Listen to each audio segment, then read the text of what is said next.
Olá, pessoal. Vamos para a nossa terceira aula de ótica geométrica, né? Nós já falamos das definições básicas, agora a gente vai entrar em uma parte mais aplicada, que são os princípios de propagação, né? Então, em relação aos princípios de propagação, nós temos três princípios que nós vamos detalhar aqui, né? A partir do princípio de propagação retilínea, que tem muitas consequências, tá? E consequências interessantes. Tá? Nós temos aí o princípio da propagação retilínea, que diz, como o próprio nome dá a entender, que a luz se propaga em linha reta. Só que existem três características importantes para que isso aconteça. O meio ele tem que ser homogêneo, tá? Ou seja, o que é um meio homogêneo? Ele apresenta as mesmas características em todos os elementos de volume. Tá? Ou seja, ele é igual, ele não muda de cor, ele não muda de textura, como a água, por exemplo. Tá? A água é um meio homogêneo. Esse meio também tem que ser isotrópico, iso de igual, né? E trópico está relativo às características, então são as propriedades que independem, tá? Em cada meio. A velocidade não muda, a direção não muda, tá?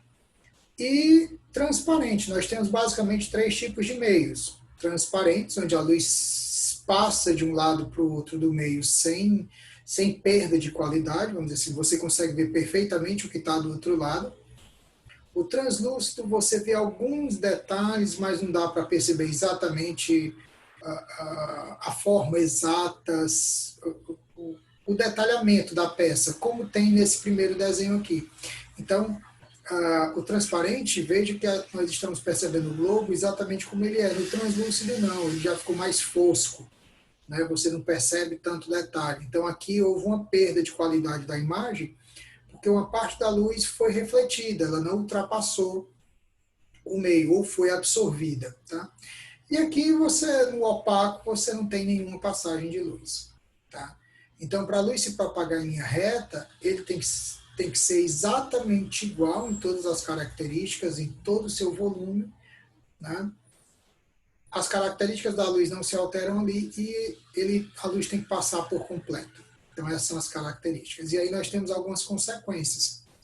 A primeira é a formação da sombra e da penumbra. Então, quando eu tenho fontes pontuais, tá? Eu tenho formação só de sombra. Então, o que é uma fonte pontual?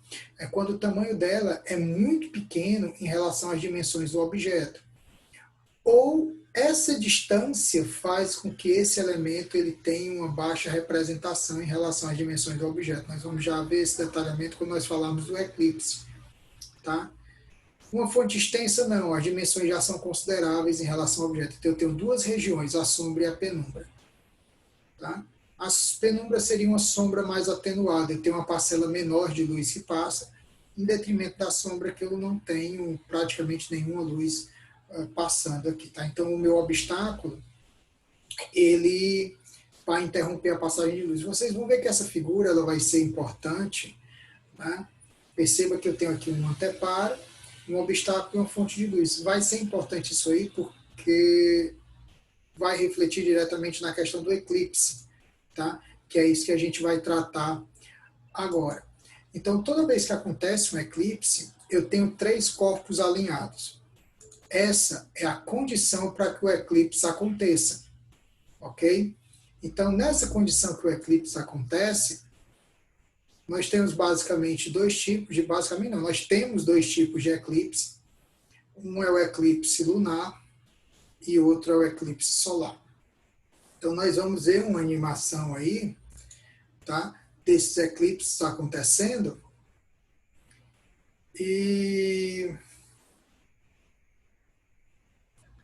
perceba as definições que eu mencionei, eclipse solar e eclipse lunar. Vamos ao eclipse solar. Tá? Nós temos dois tipos de eclipse solar. O eclipse solar total e o eclipse solar anular. Perceba, como eu disse, os astros têm que estar alinhados. Tá? Então, eu tenho aqui a Terra, a Lua e o Sol. Então vamos ver como é que acontece agora o eclipse total, né?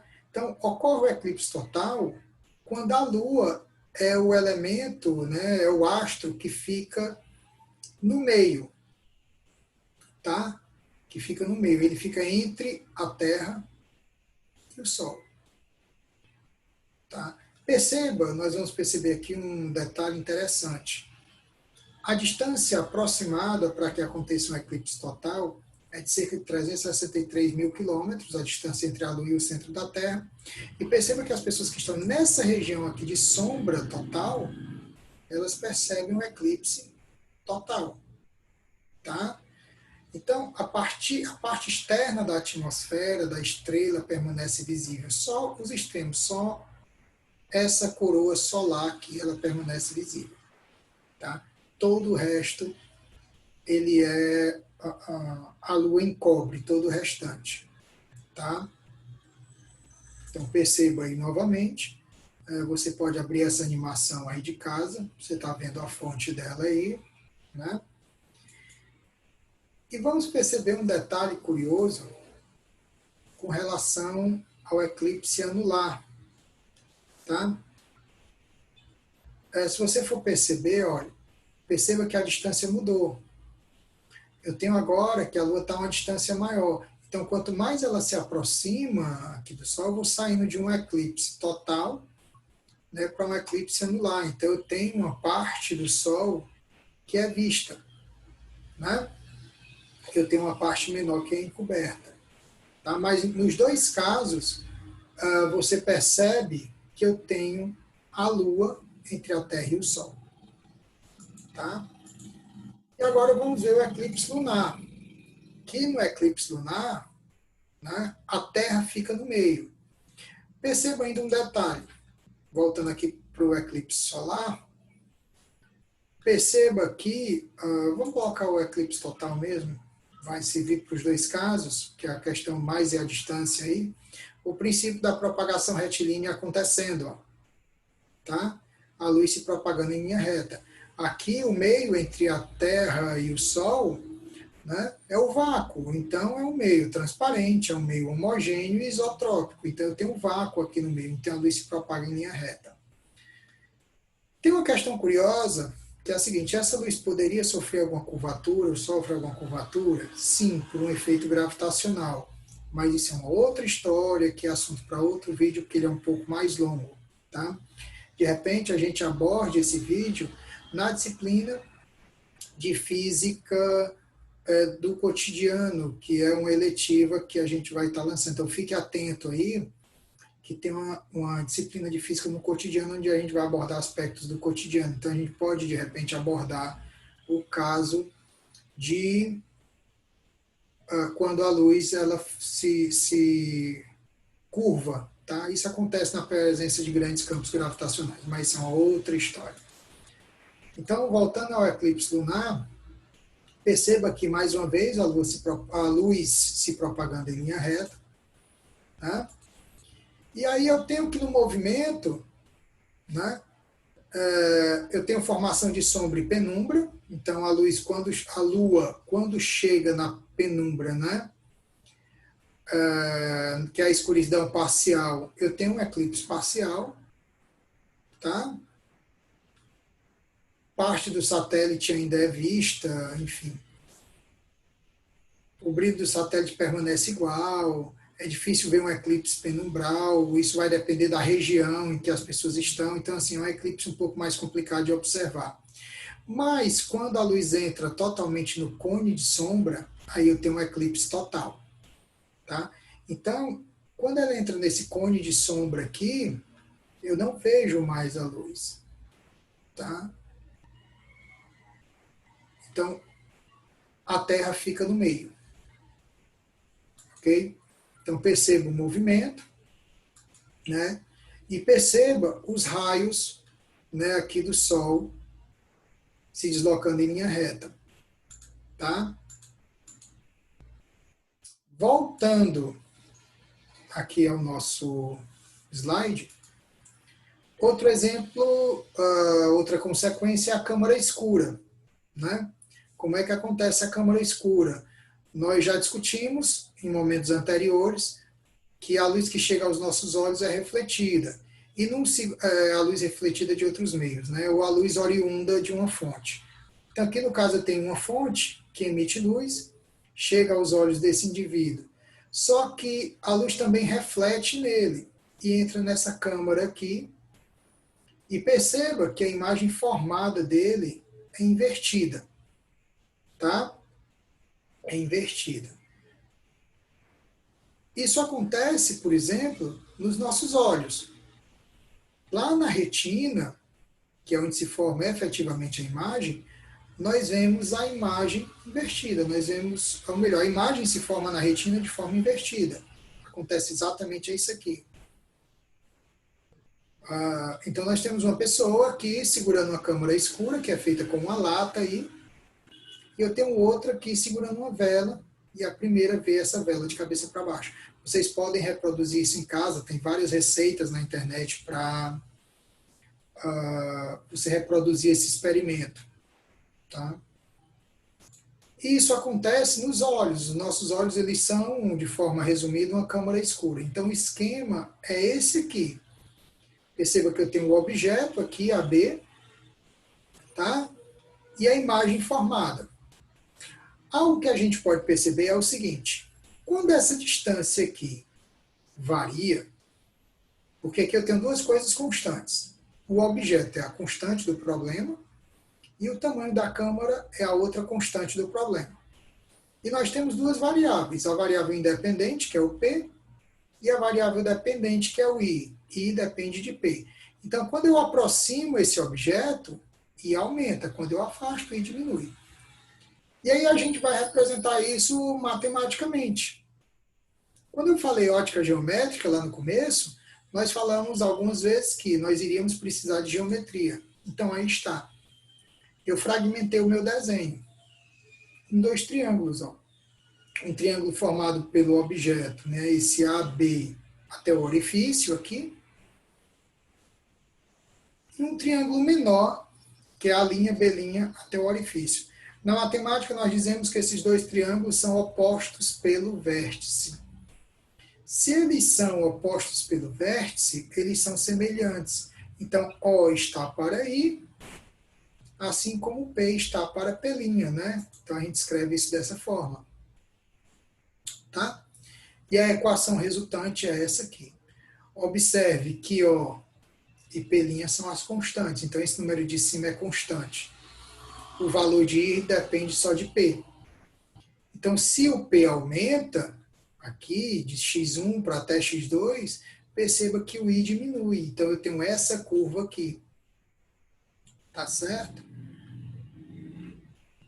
Então, I e P são inversamente proporcionais. Tá?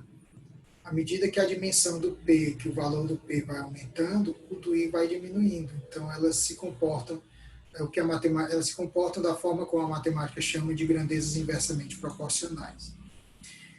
E como nós falamos do olho, aí está um exemplo do olho. Né? Então, o que o problema diz? Que o olho humano comporta-se de forma semelhante. Por que eu falo de forma semelhante? Porque o olho não é só isso aqui. Eu tenho uma série de mecanismos internos no olho, tá? Que tornam esse processo um pouco mais complexo. Então, aqui nós estamos tratando de um modelo, tá? Que vai representar, de certa forma, a realidade com uma certa precisão. Então, o olho humano ele é semelhante a uma câmara de orifício. Então, o orifício, o que é? A pupila. E o local onde a imagem se forma é a retina. Tá? Aqui atrás seria a retina do olho, que é onde a imagem efetivamente se forma. Qual é a outra variável em relação ao olho? Que essa retina, em virtude de alguma deformidade aqui na parte superior e na parte inferior, pode ser comprimida ou distendida, a retina pode mudar de posição, e aí eu tenho miopia, hipermetropia, que é isso é um outro caso que vai ser discutido quando nós falarmos de ótica da visão. Então, a figura a seguir representa um esquema simplificado, né? E ele diz que o olho humano representa aproximadamente 20 milímetros de profundidade. Então, essa distância aqui, que vai da pupila até a retina, a distância é de aproximadamente 20 milímetros.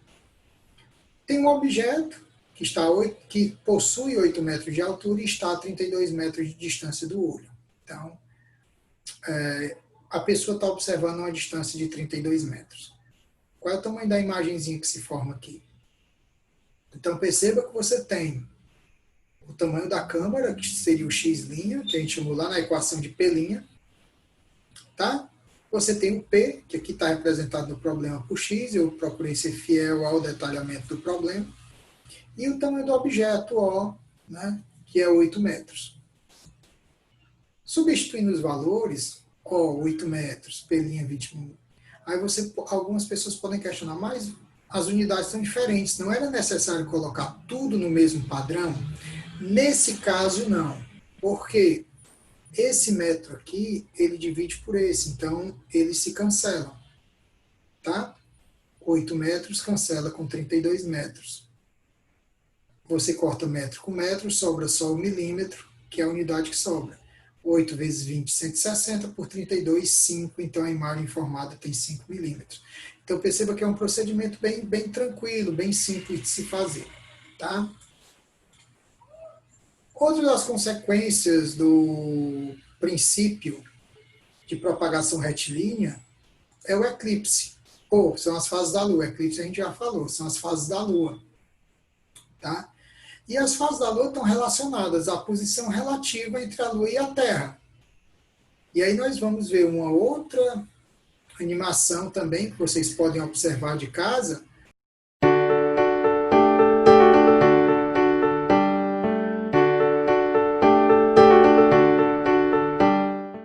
Nesta animação você vai entender os movimentos que a Lua realiza. Também vai saber por que vemos sempre a mesma face do satélite. A Lua realiza 3 movimentos principais: a rotação em torno de seu próprio eixo, a revolução em torno da Terra e a translação em torno do Sol, junto com a Terra. Para dar uma volta ao redor do próprio eixo, a Lua demora 28 dias, e durante esse mesmo período, ela dá uma volta completa em torno da Terra. Por isso, a parte da superfície da Lua voltada para a Terra é sempre a mesma. Se a Lua não fizesse a rotação, ou seja, se ela não girasse em torno do seu próprio eixo, enxergaríamos todas as suas faces. A posição que ela ocupa em relação à Terra e ao Sol determina o que chamamos de fase da Lua.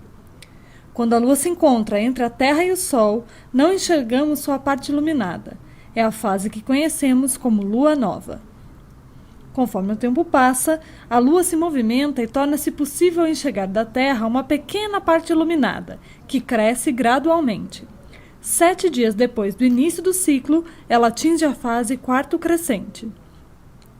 Nos próximos 7 dias, a porção iluminada continua crescendo, até atingir sua plenitude, a Lua cheia. A partir daí, a porção iluminada da Lua começa a diminuir, caracterizando a fase quarto minguante. O ciclo se completa quando 28 dias depois não avistamos mais nenhuma parte iluminada da Lua, a fase nova, quando outro ciclo recomeça.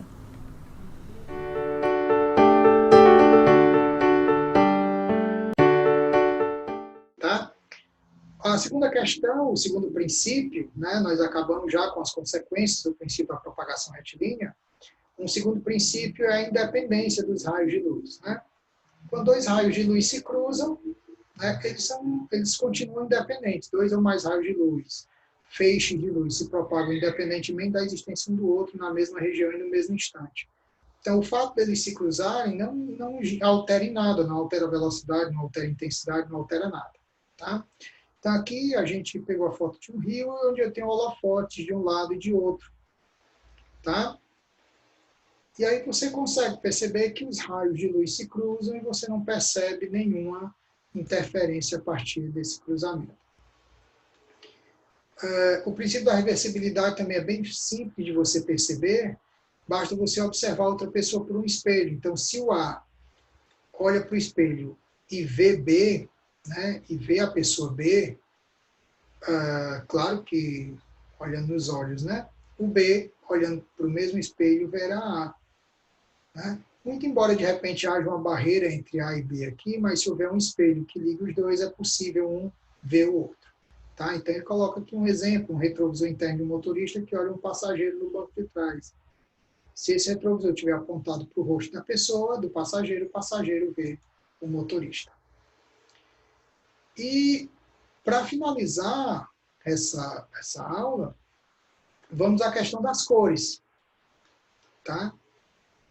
A luz do sol é branca, certo?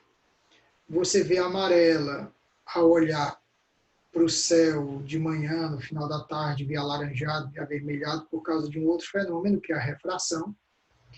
Mas, em geral, né, nós falamos que a luz do sol é branca, porque ela é formada por 7 cores, as 7 cores básicas, e quando essas cores se juntam, elas ficam brancas. Tá? O fato de ser amarelo ou avermelhado em determinadas horas do dia, como eu mencionei por causa da refração, que é assunto para um outro momento. Tá? E o que nós enxergamos é isso, vai do vermelho até o violeta. Abaixo do vermelho, o infravermelho ou ultravioleta, que é acima do violeta, nós não enxergamos. O nosso olho, ele por si só, ele não consegue enxergar. Então, eu tenho, às vezes, equipamentos que conseguem ampliar um pouco a visão, né?